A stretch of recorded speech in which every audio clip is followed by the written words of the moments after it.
Welcome back, everyone, and this is part 4 of our Flames of War How to Play series.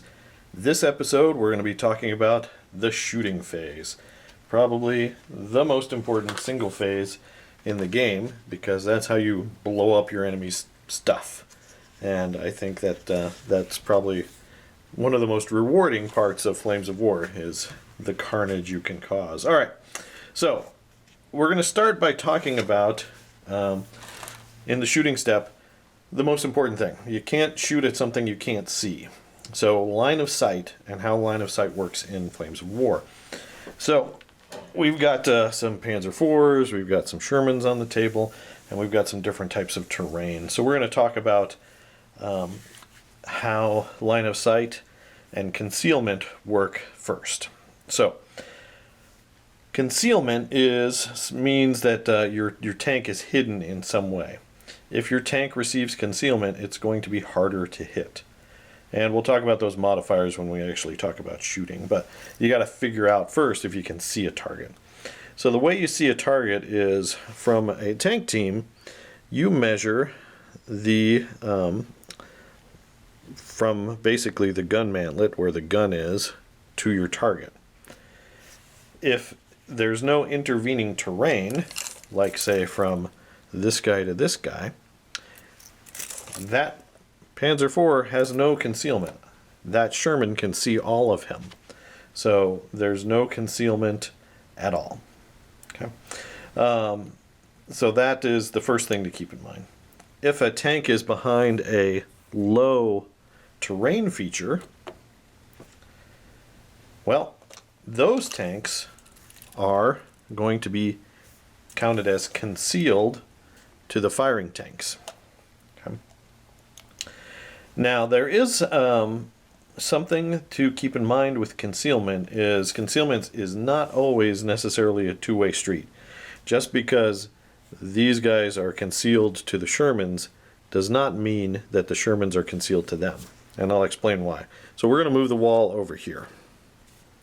So concealment, which in this case the wall might be offering potential concealment, if you're within 2 inches of that terrain feature, you can basically shoot over it with no penalty. So if my tanks are within 2 inches, let's say he's a little bit further back, so he's like 3 inches back, they could fire over this wall without affording that Panzer concealment. He is more than 2 inches away, so that wall is actually going to provide concealment for the Panzer IVs over here. So keep in mind, if you want to drive up to a wall to shoot at it, in previous versions you had to actually go up to the wall like that. But here there's a little bit more wiggle room. You can be up to 2 inches back, and it still counts as you being on the edge and shooting over it with no penalty. That also applies if you're playing in woods and you have tanks here and here. As long as they are within 2 inches of the edge of the woods, those woods do not provide them concealment. However, the Panzer IV shooting back, those Shermans would be concealed to them. So again, it's not always a two-way street. You can be concealed to your target, and your target could be in the open to you. And that is something you're always looking for when you're playing, is trying to maximize that. All right, so that's concealment. Concealment can be provided again by woods, by this wheat field, by the rock wall. There's many different ways we can get concealment in the game. Another way you can get concealment is basically around corners. So let's say you have a building here. I could have my tank peeking out, and normally that rock wall provides cover because it's hiding half of the tank from the shooter. Same thing with the corner of a building, it's hiding half of this Sherman from that Panzer IV, so that Sherman would get concealment. Another place where you might get concealment is from the burning wrecks of your own tanks.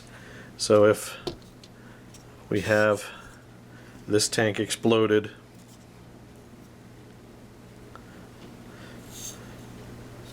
I could have another tank pull up, and as long as it's within 2 inches, it can get to that edge of the tank, it can shoot over that tank without concealment. Now, the Sherman tank's about 2.5 inches, so that wouldn't work. That tank would provide concealment. Him shooting this tank, that burning wreck would provide concealment. But if this tank was this way,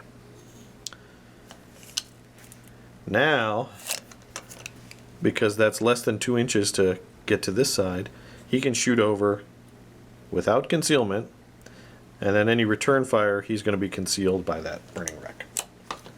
Okay. And also keep in mind, this might seem odd, but if both are within 2 inches like this, they could shoot at each other. Neither one is going to be getting concealment. Okay. All right, so concealment's very important to keep in mind because, again, it's going to impact what you're needed to hit. Okay, so that's concealment. Now let's talk about shooting. So in shooting, every unit is hit on a particular number. So we know our Shermans, these veteran Shermans, are hit on a 4+. That means at its most basic, a 4 or higher is going to hit, is going to result in a Sherman being hit.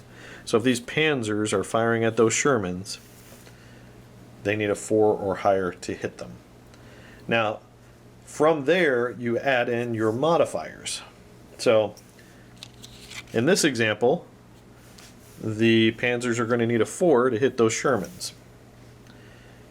If the Shermans were behind concealment, we add 1. So instead of a 4, these Panzers are now going to need a 5 to hit. Okay, so that's pretty straightforward. If these Shermans did not move and did not shoot last turn, they would have a gone to ground marker next to them, and that would add an additional +1 to hit.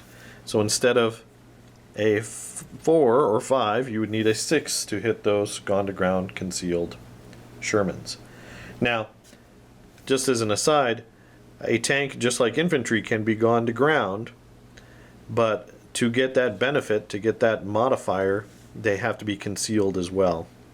Which means if the rock wall was there and these guys were gone to ground, maybe the rock wall was on that side, these guys would shoot and they would hit on a 4.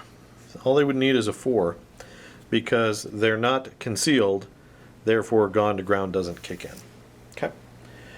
So if you can drive around the concealment, so for example, let's say these two guys are here, but he managed to get around the wall, these guys would be hitting on 6s, he would be hitting on a 4. Okay. All right, the other thing to factor in is range. In Flames of War, there's only 2 ranges. There's short range and long range. Long range is 16 inches and beyond. And the reason why you need to know that is because of being beyond 16 inches is another modifier of +1. So if these guys are all the way over here, these guys are all the way over here, let's say that is 16 inches away. So if these Panzers are firing at those, they're hit on a 4+, but now we're adding a 5 because of range. And if there's a rock wall, we would now need a 6 to hit. If they were gone to ground and long range and concealed, these guys would need a 7 to hit. And the way you roll a 7 in Flames of War is first you have to roll a 6, and then you have to roll a 5 or 6. So there we go, I got my 7. You can also try to roll an 8. It's conceivable that your 2-hit number is an 8. In that case, you need a 6 followed by another 6. If it's 9 or higher, I believe it automatically misses. So that is some of the modifiers to hit. Now, the other thing you have to do when you're shooting is you have to declare your target. And At first, this sounds like it could get complicated and bogged down, but there's a lot of shortcuts that make this easy. Every tank that shoots, every unit that shoots, not just a tank, has to declare a target. Who is he targeting? And why that's important is because the first hit that is applied has to go to that tank. So, for example, you could say, all right, he's going to shoot at him, he's going to shoot at him, he's going to shoot at him. But in this case, these guys are all hitting them on 5s. The numbers doesn't change based on what tank you're shooting at in this scenario. So it's just as fast to take 2 shots from each one of my Panzer IVs and say, all right, well, I'm going to have all 3 of them target this guy in the middle. So instead of saying he's shooting him and I need a 5, so he missed, he's shooting the middle guy, so I got 1 hit, and this last guy is shooting that guy and he got 2 hits. Instead of doing that, you can do the faster way, which is just have everyone shoot at 1 target and then what we call it splashing the hits out from there. So instead, I could take all 6 of my dice and say, all right, all 3 of my Panzer IVs are firing at this guy. And I got 2 hits. So the first hit has to go on the guy I targeted.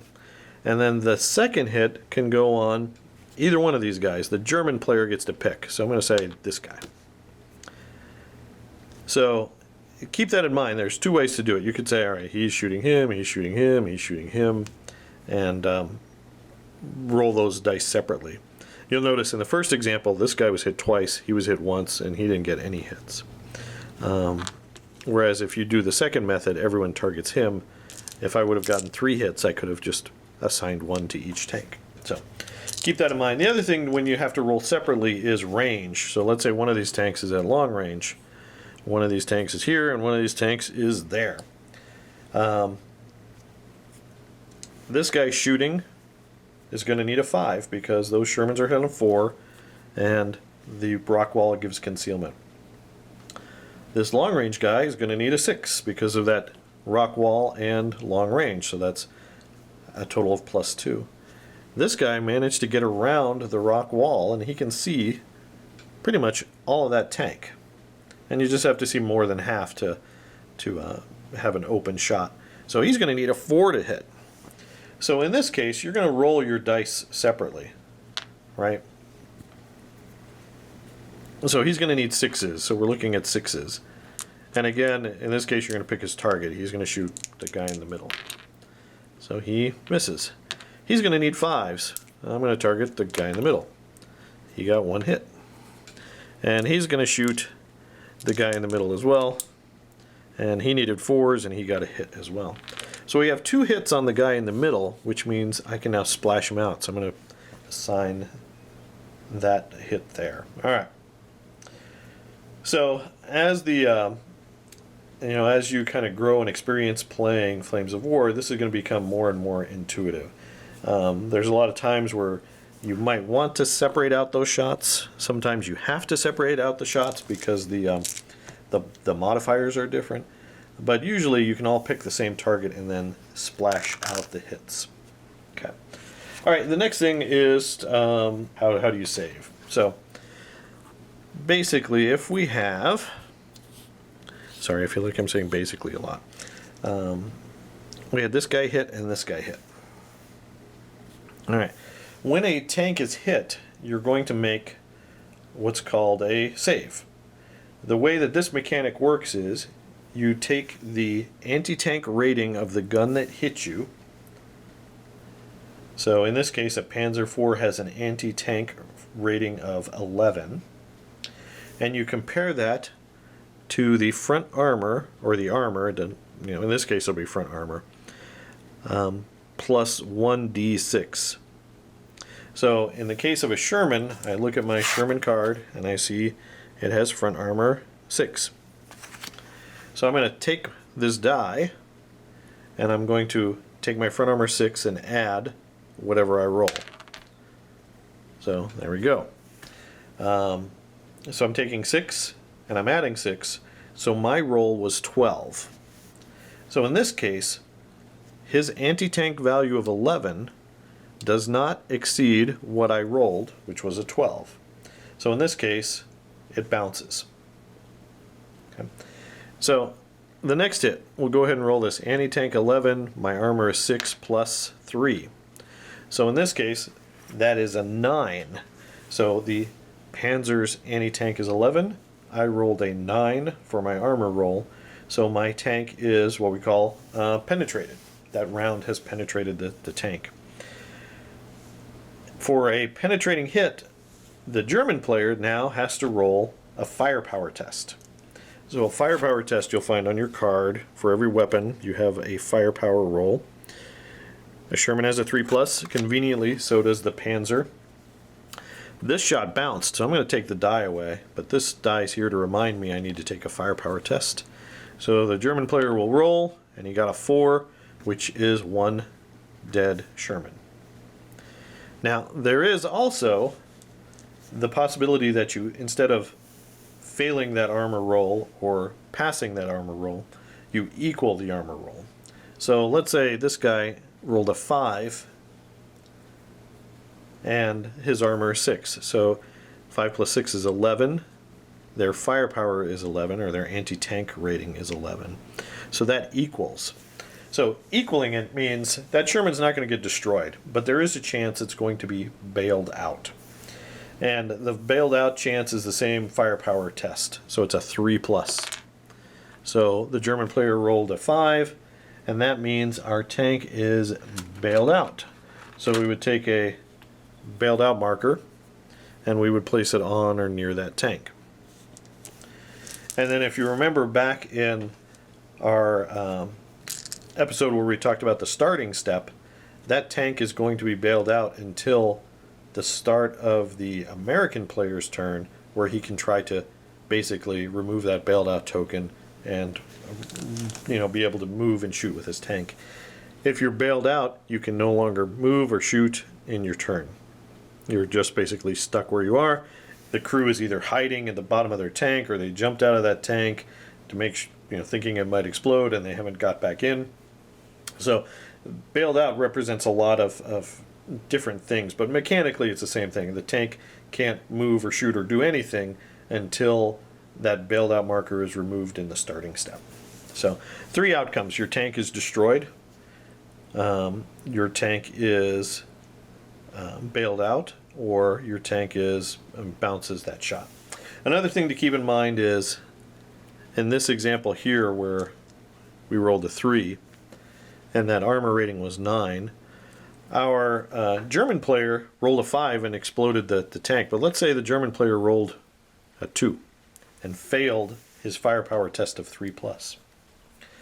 So instead of blowing up the tank, a 3 or higher would blow up the tank. In this case, it's just bailed out. Okay. So if you penetrate a tank, the worst outcome is bailed out. The target's bailed out, and otherwise it's going to be destroyed on a successful firepower test. Okay. So that is, that is how the basics of fire work. Every unit has different types of weapons. For example, these tanks have a main gun and they have machine guns. During the turn, you choose, let's say we've got some German infantry here as well.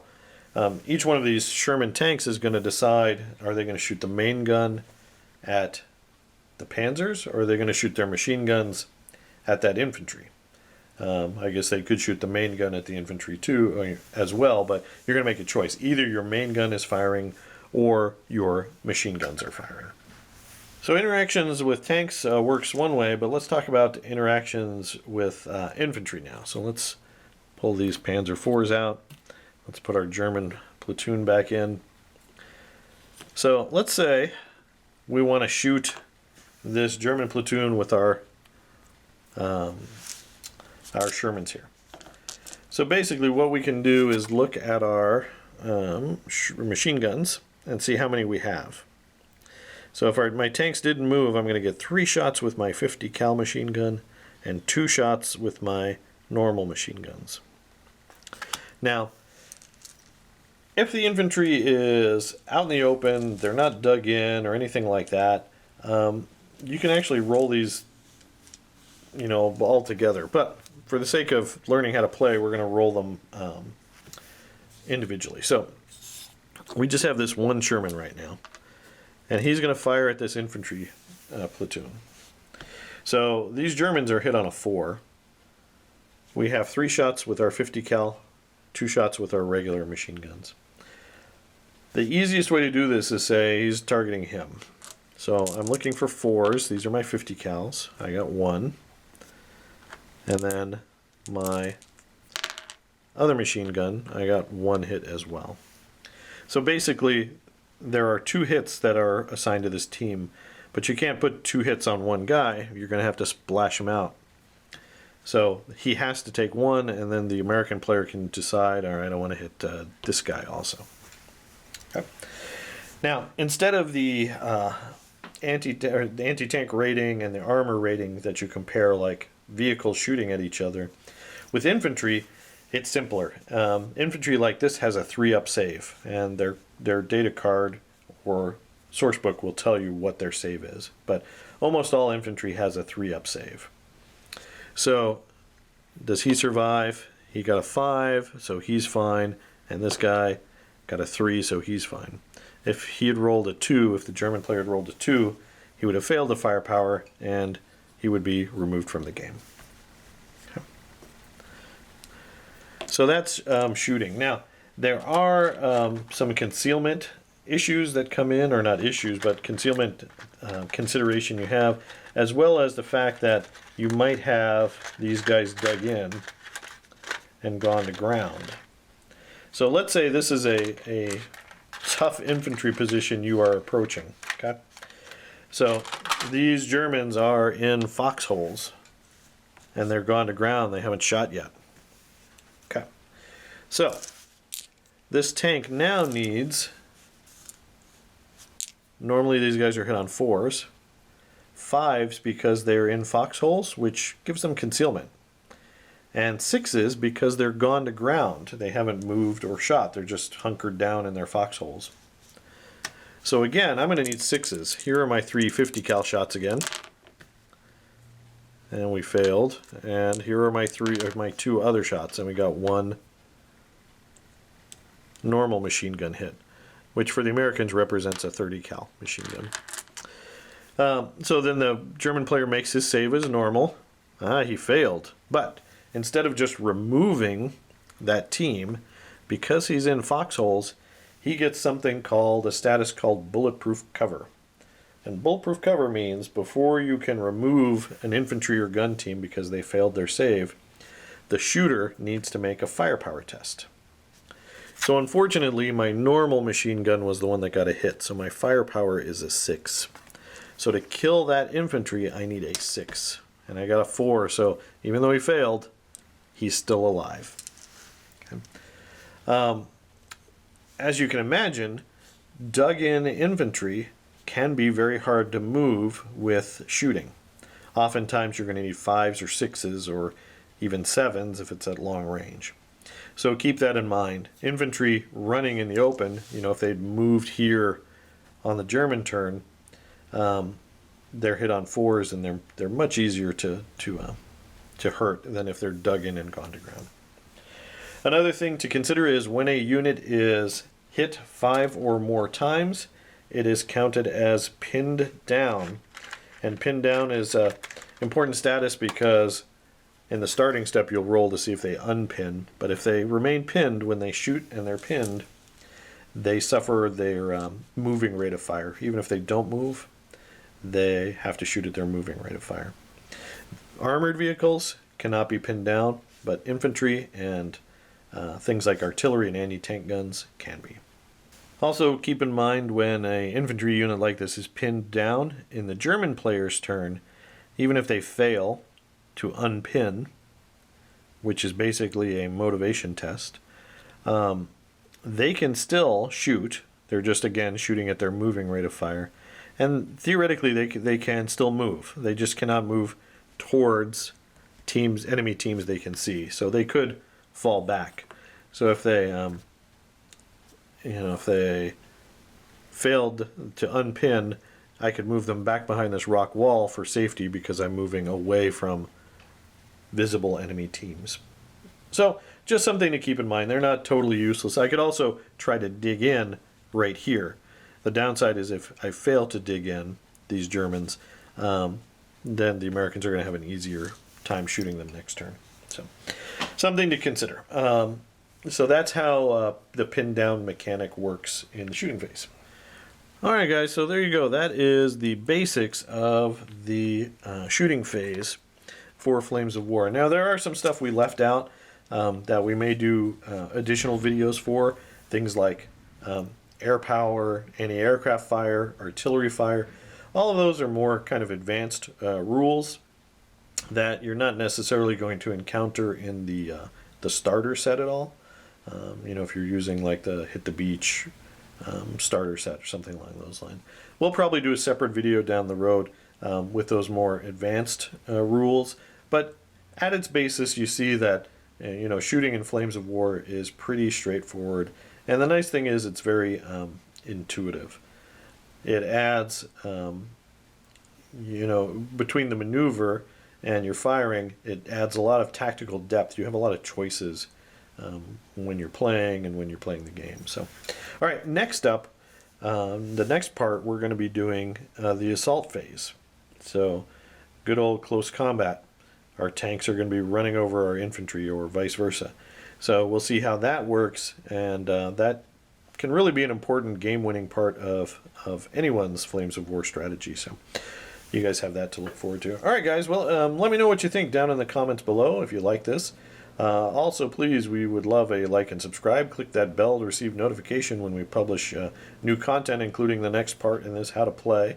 If you like our Flames of War content, check us out on Patreon. There we can, patrons have access to a battle report that's exclusive to them every month. So I hope you enjoyed this, guys, and keep on wargaming.